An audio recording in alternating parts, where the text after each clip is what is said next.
რეზიდენტურა მომავალი ექიმებისთვის ერთ-ერთი ყველაზე რთული და გადამწყვეტი ეტაპია. უდიდესი პასუხისმგებლობებს, დაძაბული შრომისა და უწყვეტი სწავლის ეტაპი. ეს არის საექიმო მომზადების აუცილებელი საფეხური, რომლის გარეშე კურსდამთავრებული ვერ მიიღებს ექიმის კვალიფიკაციას და დამოუკიდებელი სამედიცინო საქმიანობის უფლებას. რატომ გადავწყვეტეთ ამ თემაზე საუბარი? იმიტომ რომ რეზიდენტურის გარეშე ვერ გაიზრდებიან კვალიფიციური ექიმები. ექიმები, რომელსაც ხვალ ჩვენი და ჩვენი ოჯახის წევრების ჯანმრთელობას ვანდობთ.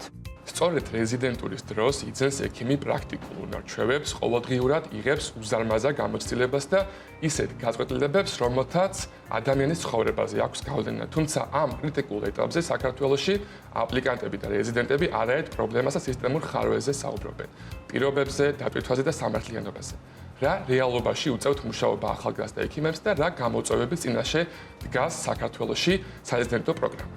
რატომ ირჩევს სულ უფრო მეტი მომავალი ქართველი ექიმი რეზიდენტურის უცხოეთში გავლას? ამაზე სტუდიაში ნევროლოგიის ეზეთი ნინო ჯალახონია გვესაუბრება. ცოტა ხანში კი შემოგვიერთდება გიორგი ჯავახიშვილი, რომელიც ამერიკაში, ატლანტაში, ველსტაკოვის კლინიკაში შინაგანი მედიცინის რეზიდენტია. და მოვისმენთ მის პერსპექტივას. ნინო, გამარჯობა. ჩვენი თემა რომ დავიწყოთ და გავხსნათ, რომ მოგვიყვეთ როგორი არის საქართველოში რეზიდენტურის სისტემა. რა გზის გავლა უწევს სამედიცინო კურსდამთავრებულს, შემდგომ უკვე რომ მოხვდეს რეზიდენტურაში და რამდენად რთულია ეს და როგორია გამოცდა, რომელიც ბარდება ამისთვის. კი ბატონო, პირველ რიგში ძალიან დიდი მადლობა მინდა გადაგიხადოთ, ვინაიდან გააჟღერეთ ეს ძალიან მნიშვნელოვანი და ჩვენთვის ძალიან სადგევარი თემა, რაც გვაწუხებს რეზიდენტებს და გარდა ამისა თვითონ სამედიცინო უნივერსიტეტის და ფაკულტეტის დამთავრებულ სტუდენტებს. მოგეხსენებათ, რომ როდესაც 6 წელიწადს გადის სტუდენტი, შემდგომი ეტაპი არის აუცილებლად რეზიდენტურა, იმისათვის რომ შემდგომში უფრო კვალიფიციურად ლიცენზირებულ ექიმად ჩამოყალიბდეს პროფესიულად ადამიანი. ამისათვის გარდამავალი ეტაპი არის პირველ რიგში რეზიდენტურის გამოცდა, რომელიც ცხადდება ძირითადად სხვადასხვა პერიოდში. ხშირად ამის შესახებ ინფორმაცია სამწუხაროდ არ გააჩნია ხოლმე დამთავრებულ სტუდენტს. არის გაურკვევლობა ამ მხრივ, რაც ერთ-ერთი პირველი პრობლემა არის, ეს დაწყდება ხოლმე სტუდენტი ამ მხრივ. დაახლოებით 3000-მდე ტესტი არის, რომლის სწავლაც უწევს ამ რეზიდენტურის მაძიებელს და შემდგომში ჩაბარება. თუმცა პრობლემა პირველ რიგში აქაც შესაძლოა იყოს ის, რომ აღნიშნული ტესტები არ წარმოადგენს ჩემი აზრით რაღაც ისეთ გამოცდის ფორმას, რომელიც შემდგომში განსაზღვრავს სტუდენტი რამდენად არის თუ არა მზად რეზიდენტურის გავლისათვის. გარდა ამისა, თვითონ ტესტები შედგენილი არის საკმაოდ დიდი ხნის წინ და მისი განახლება არ ხდება ხოლმე სამწუხაროდ. რაღაც დაახლოებით ალბათ 10 წლის წინ 10-15 წლის წინ შეიქმნა ეს ტესტები და როგორც გვეუბნებიან ხოლმე პერიოდულად ხდება ამის გადახედვა, თუმცა ხშირ შემთხვევაში არის ძალიან ბევრი ხარვეზი თვითონ ამ ტესტებში და შემდგომში სტუდენტს უწევს რომ ხარვეზების საშუალებით მხარვეზებით არსებული ტესტები დაიმახსოვროს და ჩააბაროს. ხარვეზი აქვს ტესტს თუ მოძველებული, აი თუ ორივე ფაქტობრივად ორივე, იმიტომ რომ როგორც მოგეხსენებათ, რომ სამედიცინო სფერო მუდმივად განახლების პროცესში არის და ხდება ყოველწლიურად ახალ-ახალი გაიდლაინების დამატება, ეს ტესტებში არ არის გათვალისწინებული სამწუხაროდ და აქედან გამომდინარე. თანამედროვე მედიცინა, რომელიც ყოველდღე ვითარდება, ჩვენი გადაცემაც ხშირად აშუქებს ხოლმე ამ თემასაც. ტექნოლოგია ეს არაფერი ტესტებში არ არის გათვალისწინებული. არის დაფუძნებული ეს ტესტები რაღაც ფაქტობრივ ცოდნაზე მხოლოდ და ნაკლებად მოითხოვს შენს კრიტიკულ და კლინიკურ აზროვნებას. იმისათვის რომ ვისაუბრო, მინახავს ეს ტესტები არაერთხელ ნამდვილად არის, რა თქმა უნდა, არის ყოვლის მომცველი მასალა, თუმცა არის საკმაოდ ძველი ტესტები და ასევე არის რამდენიმე შეცდომაც გაპარული, რომელიც არის ამ დატაბაზაში, ასე ვთქვათ, კითხვების, რაც კიდევ უფრო მეტ კითხვას ბადებს, რომ ვალდებულია თუ არა აპლიკანტი არასწორი პასუხი დაიმახსოვროს, რომ უფრო მაღალი ქულა მიიღოს მაგალითად გამოჩნდაზე. იმისათვის, რომ შეიძლება მაღალი ქულა უნდა მიიღო ამ ტესტებში, იმისთვის, რომ შემდგომში მოხვდეს სახელმწიფო რეზიდენტურაზე პირველ რიგში, იმიტომ რომ პრიორიტეტს, რა თქმა უნდა, ყველა სტუდენტი ამჯობინებს, რომ მოხვდეს სახელმწიფო რეზიდენტურაზე, ვინაიდან იქ გადასახადი არის ნაკლები.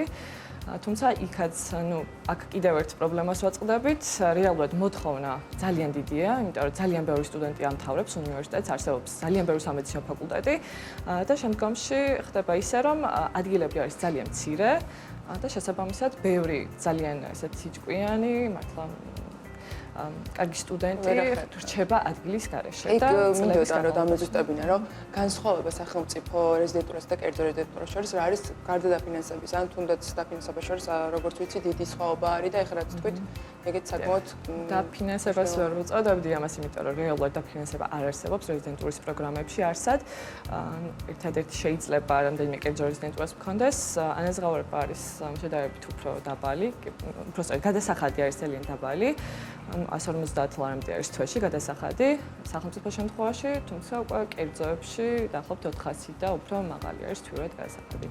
და სტუდენტები არ მუშაობენ, ხო? პარალელურად თუ უნდა იმუშაონ და შეძლონ სწავლის გადახდაც, რეზიდენტურაში ყოფნით, მაგრამ რადგანაც გადასახადი აქვს ყოველთვიურად, გიწევს არა ერთ ადგილას, არამედ 2 და 3 ადგილასაც მუშაობა. შეიძლება ეს არ იყოს შენთან პროფესიულადაც კი დაკავშირებული, თუმცა შეძლებული ხარ და ეს ნაბიჯი გადადგა. შენი აზრით, ამდენად შეიძლება ეს აისახოს იმ კლინიკურ გამოცდილებაზე, რომელსაც იღებენ ეს აპლიკანტები. ამდენად შესაძლებელია, რომ თან ჩადოს მორიგეობების საათები კლინიკაში და პაციენტებთან რო გაატარო, როცა გიწევს მუშაობა 2 და 3 ადგილას სამადროულად.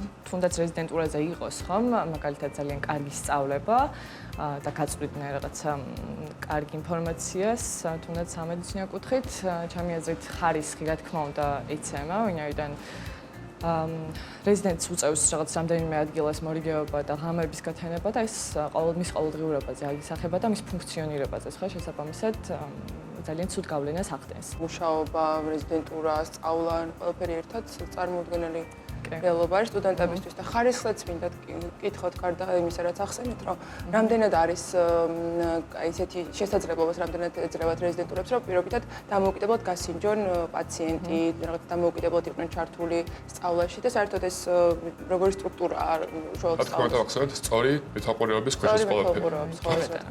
ზოგადად პროგრამები, რაც არის დადებული ჯანდაცვის ოფიციალურ გვერდებზე, ასევე მოძველებული არის დაახლოებით ბოლო განახლებით ალბათ 2014 წლის პროგრამა გვაქვს ჯანდაცვის გვერდზე მოწოდებული, რომელიც ვფიქრობ ასევე პრობლემას წარმოადგენს.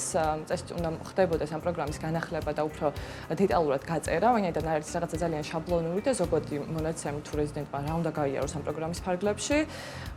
გარდა ამისა, კი ბატონო, გვაქვს შეხება ჩვენ რა თქმა უნდა პაციენტებთან, თუმცა ხშირ შემთხვევაში ჩვენ დამატებით ჩვენი სამსახურიდან გამომდინარე იქ უფრო მეტად ვახერხებთ ალბათ რომ გქონდეს უფრო მეტად კლინიკური გამოცდილება. თუმცა თვითონ რეზიდენტურის ფარგლებშიც ალბათ გააჩნია და აქაც გააჩნია როგორ გაუმართლებს რეზიდენტს, როგორი ხელმძღვანელი ეყოლება, რამდენად იქნება ნამდვილად მეთვალყურეობის ქვეშ.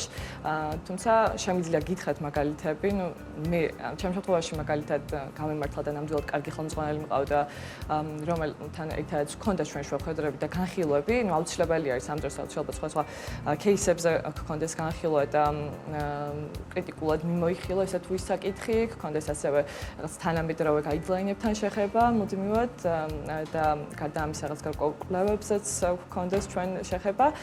თუმცა ადამიანებს რომელსაც მაგალითად არ გაუმართლათ და არიან ესეთი ძალიან ბევრი, რომელსაც ხელმძღვანელი ალბათ ამ 3 და 4 წლის განმავლობაში, როდესაც რეზიდენტურას გადიან შეიძლება 2 და 3 ჯერ ყავდეთ მხოლოდ ნანახი. რეალურად არ ხდება მეთვალყურეობა და ანუ თითქოს ერთი მხრივ ხელს გიწყობენ, რომ შენ თუ შენ საქმეს აკეთებ და მაგალითად გაქვს შენი სამსახური, კი ბატონო იმას მიხედეთ და ჩვენ რაღაცნაირად ესე შეგიწყობთ ხელს, მაგრამ ეს არ არის ხელსაწყობა, ვფიქრობ, თუ შენ ამაში რაღაც გარკვეულ გადასახადს იხდი, პირიქით უნდა გქონდეს ის შესაბამისი უკავშირი, ხო? რაც შეეხება ახსენეთ, ჩვენ თავად ყავდა ძალიან კარგი ხელმძღვანელი, რომელიც ცოდნას გიზიარებდა და გასწავლიდა ამ დროის განმავლობაში, თუმცა და ამას არა მარტო შენ, არამედ არაერთი სხვა აპლიკანტიც ამბობს, რომ მათი უშუალოდ კურატორი, ექიმი და პროგრამა იყო ის მიზეზი, რის გამოც ეს სფერო მათ შეუყვარდათ და ისევ სურთ ამ სფეროში მოღვაწეობა. მე როგორც ვიცი, რამდენიმე წლის წინ ჰქონდათ რეზიდენტებს შეხვედრა ჯანდაცვის მინისტრთან, ამ საკითხზე ძალიან აქტიურად ისაუბრეს, ნუ არა მარტო ამაზე, არამედ სხვა პრობლემებზეც. მათგანაც იყო უკავშირი რომ კი ბატონო ჩვენ ჩავერთვებით ამაში და აუცილებლად გავაკონტროლებთ ამ მიმართულებას, თუმცა სამწუხაროდ ამ მხრივ ცვლილებები არ არის. უფრო ვფიქრობ უარესობისკენ მიდის, ვიდრე უკეთესობისაკენ. გარდა ამისა, პრობლემა არის კიდევ ის, რომ ზოგადად ექიმებს, რომელთანაც მიმაგრებული არის რეზიდენტი კონკრეტულად, შეიძლება ერთ ექიმზე მაგალითად 5 და 7 რეზიდენტი იყოს. მაშინ როდესაც ამ ექიმის მაგალითად აქვს ამბულატორიული მიღებები, აქვს სტაციონარში მორიგეობები, პარალელურად ყავს სტუდენტები, ხო? ანუ ძალიან გადატვირთულია რეალურად და რჩება მინიმალური დრო იმისთვის, რომ რეზიდენტს რაღაცა ცოდნა მიაწოდოს. ეს ხომ მხოლოდ ის არ არის, რომ რეზიდენტი დაჯდეს და უყუროს მხოლოდ იმ პროცესს, თუ როგორ წარიმართება პაციენტის გასინჯვა და შემდგომში მისი მართვა, ხო? აქედან გამომდინარე, ვფიქრობ, მნიშვნელოვანი არის, რომ სწორად მოხდეს მათი კონტროლი, თუნდაც ამ ექიმების, მათიც მესმის, რა თქმა უნდა, ვინაიდან ისინი დაბალანსებობას იღებენ შეიძლება ამ მხრივ, თუმცა რეზიდენტი, რომელიც უკვე ძალიან მალე ხო გახდება ექიმი, მნიშვნელოვანი არის, რომ ძალიან აქტიურად მიიღოს ეს ცოდნა, გამოცდილება, ეს კრიტიკული აზროვნება ჩამოუყალიბდეს თანდათანობით და შემდგომში თავდაჯერებულად და დამოუკიდებლად შეძლოს მუშაობა თავის სფეროში. რაც ახსენეთ დღეს ასევე არის უშუალოდ ადგილების ნაკლებობა. ყოველწლიურად ასობით აპლიკანტი, ასობით სტუდენტი ამთავრებს სამედიცინო განათლების კურსს, იღებენ დიპლომს, თუმცა ადგილების რაოდენობა, როგორც ვიცი, ზოგ სფეროში არის 5 და 6 და ანუ ორნიშნა ციფრებით კი არა ეს ასე რომ ვთქვათ, როგორ აისახება ეს იმ არჩევანზე, რომ სასრულო სფეროს მიყვე. ზოგი ვიცი, რომ რამდენიმე წელი ელოდება კიდევაც, რომ გააგრძელოს კარიერა ამ მხრივ. კი, ძალიან სწორად აღნიშნეთ, ეგ ფაქტი. ძალიან მინიმალური არის რაოდენობა გამოცხადებული ადგილების და გარდა ამისა, ზოგჯერ ისეც ხდება, რომ 1 და 2 წლის განმავლობაში შეიძლება შენთვის სასურველ მიმართულებაზე საერთოდ არ გამოცხადდეს ადგილი. საერთაშორისო გამოცდილებაზეც ვიკითხოთ, იმიტომ რომ საუბრობთ გუშინ, რომ მხოლოდ არ არის უბრალოდ თეორიული ცოდნა და ბევრ რაღაცას მოიცავს, ხო, გაცვლით პროგრამებს, სხვადასხვა სხვა პრაქტიკებში ჩართვა, კონფერენციებში. თუ ეძლევათ რეზიდენტებს მსგავსი არ ვიცი, პრაქტიკის, საერთაშორისო კონფერენციების, ნებისმიერ ასეთი რამის გაცვლის პროგრამაში უნდა ჩართო. სამწუხაროდ ჩვენი რეზიდენტურა ამას არ მოიცავს, ესე ოფიციალურად და ისევ და ისევ ხელმძღვანელის კეთილნებაზეა დამოკიდებული, მაგალითად, თუ თვითონ გაგიზიარებს ინფორმაციას ამის შესახებ, მე საბედნიეროდ მქონდა რამდენიმე ესეთი კარგი შემთხვევა, როდესაც ერთ-ერთი პირველი იყო, როდესაც ხელმძღვანელმა გაგვიზიარა ინფორმაცია და ვიყავი საზღვარგარეთ ერთ-ერთ სწავლებაზე და შემდგომ ეტაპზე უკვე რადგანაც რეზიდენტებმა ერთმანეთში ვისაუბრეთ ამ პრობლემის შესახებ და აღნიშნეთ, რამდენად მნიშვნელოვანი არის ამ ცოდნის მიღება და გაზიარება ერთმანეთისათვის, ჩამოვაყალიბეთ ასოციაცია და იქ ერთმანეთს უზიარებთ უკვე ინფორმაციას, თუ რაიმე საერთაშორისო პროექტი არსებობს და ძალიან ბევრმა ჩვენ რეზიდენტმა უკვე ნევროლოგიის მიმართულებით კონკრეტულად შეძლო, რომ მიიღო მონაწილეობა სხვა კონფერენციებში თუ კონგრესებში. ნინა, ძალიან დიდი მადლობა სტუმრობისთვის და ამ მნიშვნელოვან თემაზე საუბრისთვის. საქართველოს პრაქტიკა ნამდვილად არ არის საუკეთესო და გვინდა რომ მოვისმინოთ ასევე საერთაშორისო გამოცდილებაც და ცოტა ხანში გავიგებთ და მოვისმენთ გიორგი ჯავახიშვილს, რომელიც ჯორჯიის შტატში, ატლანტაში მუშაობს რეზიდენტურაზე და მოვისმინოთ მისი გამოცდილებაც. გიორგი, გამარჯობა. დიდი მადლობა, რომ ჩვენთვის დრო გამონახე შენ ძალიან დაადვეთულ გრაფიკში. პირველ რიგში რომ მოგვიყვე, როგორ მიხვედი იმ გაწყვეტილებამდე, რომ საქართველოში სამედიცინო განათლების მიღების შემდგომ უკვე რეზიდენტურის გზა ამერიკაში გაგრძელებინა. გამარჯობა კიდევ ერთხელ, ლევან, გამარჯობა. სრულიად საქართველოს ისეთ პროგრამაზე ვსწავლობდი, ამერიკულ პროგრამაზე სახელმწიფო სამედიცინოში, რომ რაღაცნაირად გარემო ისეთი იყო, რომ ყველა სტუდენტის მიზანი იყო საბოლოოდ ეს. და მე რო ჩავეძიე, ნახე ბევრი რაღაც წავიკითხე, ბევრი ადამიანის კომენტარი, გამოცდილება, რაღაც ძალიან მომეწონა რა.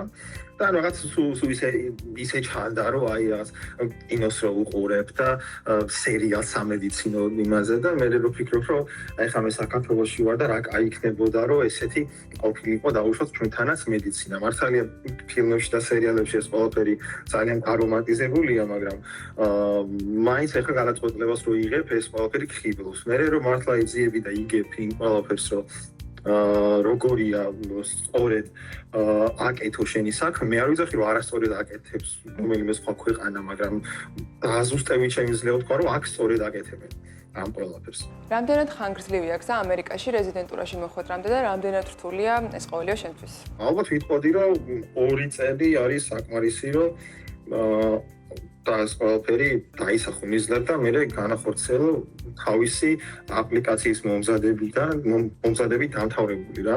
მაგრამ ესეც არ არის რაღაც სტანდარტი, ვინც ბავშვი აკეთებს ამას 5 წლის მანძილზე, ანიშნავს რომ ამას არასწორად აკეთებს. ყველას თავისი დრო აქვს და ყველას თავისი პრიორიტეტები აქვს. რომ მოგვიყვე როგორია შენი, როგორც შინაგანი მედიცინის რეზიდენტის ერთი სტანდარტული დღე. მოდი სიწყებ, როგორია დატვირთვა და რამდენად მძიმეა ეს ყველაფერი. არ მომწონს, მაგრამ დღე იწყება 6 საათზე, დილით 6-ზე ან 7-ზე. განაჩნია რომ დეპარტამენტში მუშაობ.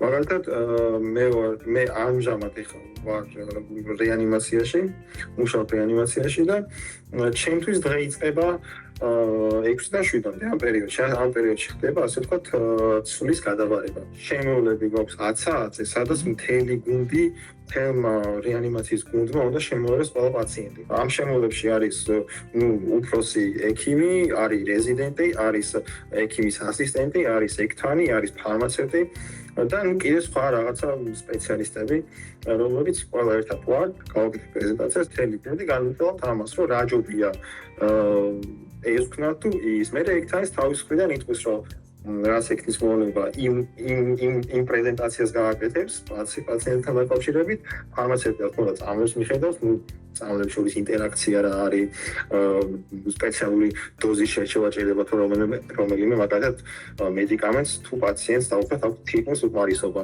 და რომელიღაც მედიკამენტი აუარესებს თითქმის ფუნქციას, ფარმაცევტი მიხედავს მაგის დოზირებას. ყველას თავისი როლი აქვს, ასე ვთქვათ. განაწილებული ამ შემოვლების დროს, რისი კულტურაც ეს დანერგილი ჩვენთან არ არის. და ალბათ ესეც რაც ვახსენე უკვე არის სისტემის ნაწილი. აქ ეს ყველაფერი იმიტომ ხდება, რომ შეცდომა, ადამიანის შეცდომა რაც არსებობს, ადამიანური შეცდომა მინიმუმამდე დავიდეს. იმიტომ რომ როცა მთელი გუნდი ერთად განიხილავს და ერთ გეგმას ადგენს, იქ კომუნიკაციის შორისაც არ არის, არც ექიმსა და ექთანს, ექიმსა და ასისტენტსა და ფარმაცევტს. ამათ შორის ყველა ერთად რო განვიხილავთ ამ პაციენტს, მინიმუმამდეა დასული კომუნიკაცია შორის რაღაც ინფორმაციის დაკარგვა ან რაღაც ადამიანური შეცდომის მოხდენა და შესაბამისად ეს არის ძალიან კარგი პრაქტიკა პაციენტის უსაფრთხოებისთვის. პრეზიდენტის ჩივილი საქართველოში რაც დღესაც მოვისმინეთ არის სტრუქტურირებული განათლების ნაკლებობა რიგ პროგრამაში. რა თქმა უნდა არსებობს კურიკულუმი, თუმცა საკმარის ცოდნის და გამოცდილების დაგროვება საკმაოდ რთულია ქართულ პროგრამებში. შენი გამოცდილება როგორია და რა პრაქტიკა არის ამერიკაში? ალბათ აქ ძალიან ცოტა რეზიდენტობის პროგრამა თუ მოიძებნება, სადაც არ აქცევენ რეზიდენტებს ყურადღებას და ვიტყოდი რომ თითქმის არ არსებობს ეგეთ პროგრამას დახურავ. აქ რა თქმა უნდა ძალიან დიდი ინვესტიციას აკეთებს ყველა ჰოსპიტალი იქნება თუ კლინიკა, ორივე შემთხვევაში, რომ რეზიდენტებს მისცენ განათლება, იმიტომ რომ როცა ვამთავრებთ რეზიდენტურას და ვაბარებთ სალიცენზიო გამოცდას, უკვე საბოლოო სალიცენზიო გამოცდას, იმ გამოცდაში ჩაბარების მაჩვენებელი პროცენტობა განსაზღვრავს პროგრამის წარმატებულობას. თუ პროგრამას ამთავრებენ რეზიდენტები, რომლებიც ვერ აბარებენ ამ გამოცდას, ანუ 8%-ზე მეტი თუ რაღაც განსაზღვრული, საშუალო არსებობს რაღაც კონკრეტული რიცხვი. არ ვიტყვი რომ მე შეცდომაში არ შევიყვანო, ვინმე გამოგვეკიდოს, მაგრამ ვიცი რომ საშუალო მაჩვენებელი უნდა იყოს 91 და 93%-მდე და პროგრამა რომელიც ვერ აძლევს თავის რეზიდენტებს განათლებას და ამაზე პირველად ნაკლები მაჩვენებელი აქვს დახურავენ უბრალოდ და იქნება. გიორგი, ერთ-ერთი მნიშვნელოვანი თემა არის ამ პროგრამების დაფინანსება. როგორ ფინანსდება ამერიკაში სარეზიდენტო პროგრამები? ამას კლინიკა აკეთებს თავად თუ სახელმწიფო ეხმარება ამაში და რა ინტერესები აქვს კლინიკებს, რომ რეზიდენტებს მოამზადონ რაც შეიძლება კარგად და მასში დიდი რესურსი დახარჯონ? პროგრამები ჰოსპიტალი, რომელსაც აქვს რეზიდენტურის პროგრამა, ამ პროგრამიდან ძალიან დიდ შემოსავალს იღებს. სახელმწიფო აფინანსებს ჰოსპიტალს, რომელსაც აქვს რეზიდენტურის პროგრამა და თითო რეზიდენტზე უხდიან საკმაოდ დიდ რაოდენობა თანხას. ადამიანი, ვის ჩართულია რეზიდენტურის პროგრამაში, ექიმი იქნება ეს თუ კოორდინატორი, ანუ ყველა ძალიან უყვარს თავის საქმე და ეხლა შენს დამეთანხმებით ლევან, ვიცი რომ მუშაობ ლექტორად, რამდენად სასიამოვნოა, როცა უზიარებ ადამიანს შენს ცოდნას. მაგალითად ზუსტად დღეს ვქონდა ესეთი შემთხვევა, რეანიმაციაში ერთ-ერთ პაციენტს გაუჩერდა გული და დაიწყეს ეს ასე ვთქვათ გულის მასაჟი, როგორც ვეძახით ჩვენ საქართველოში. გულის მასაჟი, resuscitation, როგორც არის რა. და ამ კოდს როცა ყავს ერთი მართველი, ვინც მართავს ამ კოდს, მაგალითად რომ მივედით ეგრევე მე და ჩემი კოლეგა, მე ხა პირველ წელს რეზიდენტი ვარ, ის არის მეორე წელს რეზიდენტი. და ექიმმა რო დაგვინახა ჩვენ, ეგრევე მოუწევდა ამას მეორე წლის რეზიდენტს, ჩემს კოლეგას და უთხრა რომ მოდი შენ მართე ეს კოდი. შენ უნდა გადაარჩინო ეს პაციენტი.